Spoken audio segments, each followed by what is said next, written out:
इससे पहले कि आज की वीडियो शुरू करूं, तुम्हारे साथ मैं एक पोस्ट शेयर करना चाहता हूं जो कि जियो स्टूडियोज़ के कम्युनिटी पेज पे थी आज यूट्यूब पे। ज़रा इसको ध्यान से देखो और तुमको देखने को मिलेगा कि पेड रिव्यू जो है वो क्या होते हैं, किस तरीके से काम करते हैं और भोली भाली ऑडियंस को किस तरीके से बेवकूफ़ बनाया जाता है। यहाँ पे तुम पॉज करके देख सकते हो कि लाइन से मतलब जितने भी बड़े न्यूज़पेपर्स और रिव्यूअर्स हैं उन लोगों ने उस मूवी को 5 में से 4 स्टार, 3 स्टार, 3.5 स्टार भर भर के दिए। और मेरे हिसाब से अगर सिंघम अगेन जैसी मूवी को कोई 5 में से 4 स्टार दे रहा है तो फिर उसके लिए 5 में से 5 स्टार वाली मूवी जो होगी वो कितनी मीडियोकर होगी। और इस चीज़ से मुझे बहुत अजीब सा फील हो रहा है कि मतलब मैं अभी रिव्यू फील्ड में चलो थोड़ा नया हूँ, बट स्टिल मैं सिनेमा न जाने कब से देख रहा हूँ। हम सब जो है वो मूवीज़ को बचपन से देख रहे हैं। और अगर सिंघम अगेन जैसी मूवी 5 में से 4 स्टार डिज़र्व करती है तो इसका मतलब है कि फिर हमें सिनेमा देखना छोड़ देना चाहिए। अब देखो, दिवाली या ईद या इस टाइप के जो भी फेस्टिवल्स होते हैं जिसमें लोगों की छुट्टियां होती हैं, वो एक बड़ा अच्छा टाइम होता है बॉलीवुड या किसी भी मतलब सिनेमा इंडस्ट्री के लिए कि वो ढेर सारी मूवीज़ उस टाइम में रिलीज़ करते हैं। तो उनको ऐसी ऑडियंस भी मिलती है जो कि यूजुअली बहुत कम सिनेमा हॉल्स में जा कर के मूवी देखा करती है। वो लोग या तो OTT पे देख के काम चला लेते हैं और या फिर बहुत बाद में जब ये TV वगैरह पे फिल्में आती हैं तब देखते हैं। लेकिन अगर इस तरीके की मीडियोकर मूवीज़ जैसे कि भूल-भुलैया 3 या फिर सिंघम अगेन जैसी मूवीज़ जब एज ए फेस्टिव सीज़न में रिलीज़ होती है ना, तो उन ऑडियंस का दिल टूटता है, फिर उनका दोबारा से मूवी देखने जाने का मन नहीं करता। और मैं पिछले 2 दिनों से ऐसे बहुत से लोगों के साथ मिल चुका हूँ जो कि इन दोनों मूवीज़ को देख कर के आए और इसके बाद काफ़ी नाराज़ थे और उनका ये कहना था कि यार ये मतलब अब थिएटर में वो मूवी देखने नहीं जाएंगे। तो क्या रीज़न रहा कि ये दोनों मूवीज़ जो हैं ये इतनी घटिया निकली और बॉलीवुड के साथ इश्यूज़ क्या हैं और इन दोनों मूवीज़ में एक्चुअली क्या इश्यूज़ थे, इन सभी चीज़ों के बारे में मैं डिटेल में बात करूंगा तुम्हारे साथ इस वीडियो में। तो वीडियो के लास्ट तक बने रहना। हाँ, ये ज़रूर बता दूं कि इस वीडियो में इन दोनों मूवीज़ के स्पॉइलर मैं दे दूंगा, क्योंकि मैं ये मान के चल रहा हूँ कि अब अगर तुम ये वाली वीडियो देख रहे हो तो या तो तुमने मूवीज़ देख ली हैं या फिर तुम अब स्पॉइलर को लेकर के कोई केयर नहीं करते। तो सबसे पहले बात मैं सिंघम अगेन की करूँगा, क्योंकि सबसे पहले मैंने वही मूवी देखी थी। और मैं सच बता रहा हूँ कि इतना नाराज़ होकर के मैं थिएटर से कभी नहीं निकला जितना कि इस मूवी को देखने के बाद निकला। लगभग 5 मिनट का जो इसका ट्रेलर रिलीज़ हुआ था, उस ट्रेलर को देखने के बाद ये तो क्लियर था कि स्टोरी में इनके पास दिखाने के लिए अलग से कुछ भी नहीं है। और जब मूवी में मैंने यही चीज़ पाई कि 95% मूवी जो है वो हमने थिएटर में देखने के बजाय ट्रेलर में ही देख ली, तो इसका मतलब थिएटर में हम लोग एक एक्सटेंडेड ट्रेलर देखने गए थे। इस मूवी में बेसिर पैर का जो एक्शन दिखाया हुआ है ना, मतलब ये जो स्लो मोशन और जो कारों का उछलना और सिंघम का स्लो मोशन में चलना, इस चीज़ ने मूवी की जो लेंथ थी वो इतनी ज़्यादा बनाई। मूवी स्टार्ट होती है लगभग 30 मिनट के बाद, आधे घंटे की मूवी बीतने के बाद जो है वो मूवी अपने प्लॉट पे आती है। उससे पहले सिर्फ बकवास चल रही होती है। मूवी के ओपनिंग सीक्वेंस में तुमको देखने को मिलेगा कि मतलब बाजीराव सिंघम और जैकी श्रॉफ के कैरेक्टर की मुठभेड़ हो जाती है, ठीक है। तो वहाँ पे बाजीराव सिंघम जो है वो ब्रॉड डे लाइट में उस टेररिस्ट को पकड़ करके लेके जा रहा है अपने साथ में। और वहाँ पे इतना इडियोटिक ये सीन दिखाया गया है कि जैकी श्रॉफ का कैरेक्टर सिंघम से फाइट करने के लिए बस खाली हाथ आता है। उसके पास कोई गन वन नहीं है, कोई गन पॉइंट आउट नहीं करता। तो मतलब ये देख कर के लगता है कि एक माहौल जो है वो बनाने की कोशिश की जा रही है ऑडियंस के दिल में कि सिंघम का कैरेक्टर जो है वो कितना पावरफुल है कि उसको किसी चीज़ का डर नहीं है और वो ब्रॉड डे लाइट में कभी भी किसी भी बड़े से बड़े टेररिस्ट को पकड़ सकता है। इसके बाद में इनका एक स्क्वाड होता है जिसका नाम है शिवा स्क्वाड, और फिर ये लोग जगह जगह ऑपरेशंस वगैरह कर रहे हैं टेररिस्ट को पकड़ने के लिए। शक्ति शेट्टी यानी कि दीपिका का कैरेक्टर इतना मतलब बुरी तरीके के साथ वेस्ट किया जा सकता था ना, उसमें आई थिंक कि रोहित सर ने कोई कसर जो है वो छोड़ी नहीं है। अब ठीक है, रोहित सर को बहुत शौक है कारें उड़ाने का, स्लो मोशन का, VFX का, लेकिन अगर तुमको स्लो मोशन का शौक है तो इसका ये मतलब थोड़ी ना है कि तुम मतलब हमको आधी से ज़्यादा मूवी में सिंघम के वॉकिंग शॉट्स दिखाओगे कि जब कुछ होता है तो अजय देवगन जो है वो स्लो मोशन में तुमको चलते हुए दिखाई देंगे। लगभग अगर उनका ये जो स्लो मोशन था इसको नॉर्मली चलते हुए दिखा देते ना तो मूवी शायद 20 मिनट छोटी हो जाती। इसके बाद में जो रामायण का रेफरेंस है, इस मूवी से रामायण के पार्ट को निकाल दो तो मूवी जो है वो बड़ी फास्ट हो जाएगी, ठीक है। फिर वो मूवी मुश्किल से 1 घंटे 30 मिनट, 1 घंटे 40 मिनट की रह जाएगी और एनोइंग नहीं लगेगी, क्योंकि देखो रामायण सबको पसंद है, प्रभु श्री राम सभी के पूज्य हैं, लेकिन इसका ये मतलब नहीं है कि ऑडियंस के गले में तुम उतार दो इस चीज़ को ज़बरदस्ती। इंडिया का बच्चा बच्चा जानता है कि रामायण में क्या हुआ था और कैसे हुआ था, लेकिन मूवी के कैरेक्टर्स के साथ रामायण का पैरेलल दिखाने के चक्कर में जिस ज़बरदस्ती से इन लोगों ने इस चीज़ को घुसेड़ा है ना, कि इस मतलब थोड़ी देर के बाद एनोइंग लगने लग जाता है। जब कोई चीज़ होती है और फिर वो उसका रेफरेंस देते हैं कि यहाँ पे माता सीता को पूजा जाता है, फिर वो चूड़ियाँ उठा रहा है करीना कपूर की, ये दिखाने के लिए कि भाई जैसे राम जी ने सीता माता के जो ज्वेलरी और वो मतलब ये चीज़ें एकदम सरदर्द बना देती हैं। शक्ति शेट्टी के जो पुलिस स्टेशन में ये जो डेंजर लंका यानी कि अर्जुन जो है वो आता है और मतलब चक्कू से सारे पुलिस वालों को कत्ल कर देता है, ठीक है। बड़ी रूथलेस एंट्री थी, सच बता रहा हूँ, बहुत अच्छी एंट्री थी उस कैरेक्टर की।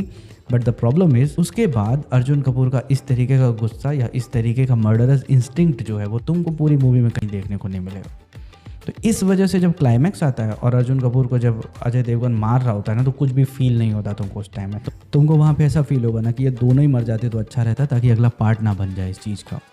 तो ले दे के कहानी जो है वो इतनी चौपट कहानी और इतनी घटिया कहानी, सलमान खान का कैमियो, जिस चीज़ का डंका जो ढोल नगाड़े और मतलब पता नहीं क्या क्या लेकर के और ये लोग पिछले 1 महीने से बचा रहे थे। मैंने बोला था अपने रिव्यू में कि मतलब ये सिर्फ सलमान के कैमियो का इसलिए शोर मचा रहे क्योंकि इनके पास अपनी कहानी के नाम पे कुछ भी नहीं। और एक्चुअली में मुझे लगता है कि सिनेमा इतिहास का सबसे घटिया कैमियो जो था ना, वो सिंघम अगेन में सलमान भाई का था। मतलब बस बंदे ने आ करके और बस ऐसा डायलॉग बोल दिया, देख के लग रहा है कि मतलब उनको नींद आ रही है, वो नींद में है बंदा। दाढ़ी बढ़ी हुई, चुलबुल पांडे का कोई लुक भी नहीं है। बस यहाँ पे एक टैग लगा हुआ है जिस पे चुलबुल पांडे बहुत बड़े बड़े अक्षरों में लिखा है, नॉर्मल से बड़े अक्षरों में, ताकि तुम्हारी आंखें जो है उसको पढ़ें, ज़बरदस्ती पढ़ें। और इस पढ़ने वाली चीज़ पे एक चीज़ बता दो तुमको मैं, कि लास्ट का जो फाइट सीन है जिसमें वो कार गोल गोल घूमती है, जो तुमने ट्रेलर में देखा है, मैंने ये सोचा था कि ये इन लोगों का कुछ इंट्रोडक्शन वगैरह का सीन होगा। मैं ये नहीं चाहता था कि ये इनका क्लाइमैक्स का फाइट सीन हो, और ये एक्चुअली में मूवी में क्लाइमैक्स का फाइट सीन है। तो अगर तुम क्लाइमैक्स जो है वो इतने घटिया वीएफएक्स और इतनी घटिया एक्शन कोरियोग्राफी के साथ दिखा रहे हो, तो ऑडियंस तो नाराज़ होगी ना। वहीं दूसरी तरफ जो टाइगर श्रॉफ का कैरेक्टर है वो एक बनियान पहन के आता है लड़ने के लिए, और उसके बनियान पे पुलिस लिखा हुआ है। वैसे तो किसी को पता ही नहीं चलेगा कि वो पुलिस में है। सेम गोज विद शक्ति शेट्टी कि वो भी एक बनियान पहन के आ जाती है। किसी को बुलेट प्रूफ वेस्ट वगैरह पहनने की ज़रूरत नहीं है।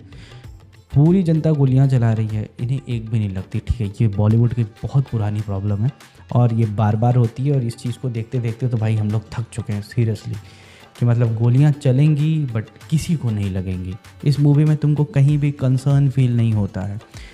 उसकी पकड़ में अवनी है, दैट इज़ करीना कपूर, उसकी पकड़ में सिम्बा है, उसकी पकड़ में सिंघम भी आ जाता है।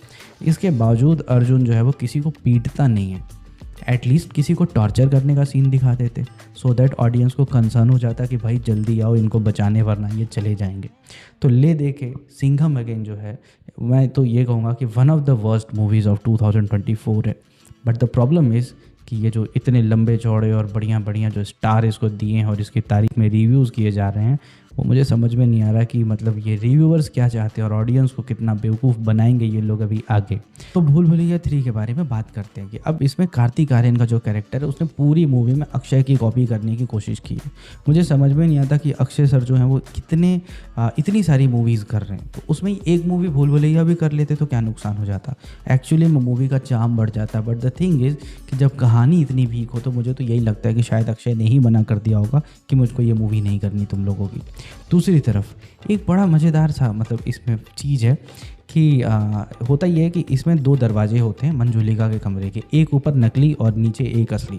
और उसमें जो मंजूलिका की आत्मा कैद है वह एक्चुअली में राजा का बेटा होता है, जिसको लड़की बनने का शौक़ होता है और उस वजह से राजा जो होता है वो उसको जला के मार देता है। तो असली मंजूलिका जो है वो राजकुमार होता है। राजकुमार का रोल जो है वो भी कार्तिक आर्यन ने प्ले किया है 200 साल पहले वाला।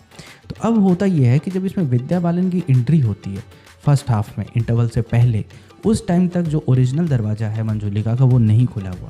तो इसका मतलब भूत जो है वो पूरे महल में नहीं घूम रहा है। इसके बावजूद महल में जो विद्या का कैरेक्टर है वो बहुत ही वियर्ड एक्ट करता है, और उसको देखने के बाद तुमको बार बार ऑडियंस को बेवकूफ़ बनाने की कोशिश एक्चुअली में की गई है, जिससे कि लोगों को ये लगे कि विद्या बालन जो है वही जो है वो मंजूलिका है। तो ये बेसिर पैर की चीज़ थी इसके अंदर। वहीं दूसरी तरफ जो इनकी गरीबी दिखाई गई राज परिवार की, कि मतलब इन लोगों के पास खाने पीने के पैसे नहीं, इनकी गाय इतनी कमज़ोर है कि उसको दूध पिलाना पड़ता। अब देखो, राजा के पास खाने के लिए क्या है, एक रोटी और प्याज, बट गैया को दूध जो है वो पूरी बाल्टी भर के मिल रहा है। तो गाय का दूध कहाँ से आया? कॉमेडी के नाम पे ठीक है, अच्छा लगता है, बट स्टिल कुछ लॉजिक तो रख लेना चाहिए। वहीं दूसरी तरफ तृप्ति डिमरी के कपड़े, कि वो राज परिवार से है, राज परिवार में सबकी हालत ख़राब है, बट स्टिल उसके कपड़े जो हैं वो बहुत स्टैंडर्ड है। इन दोनों के बीच में जो रोमांस दिखाया है ना, वो इतना फोर्स्ड लगा है कि इन दोनों के बीच में कोई केमिस्ट्री नहीं थी।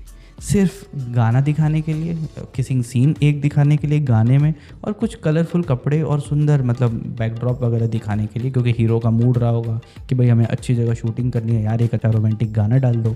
तो डायरेक्टर ने कहा ठीक है भाई, हो जाएगा, कोई टेंशन की बात नहीं है कार्तिक जी।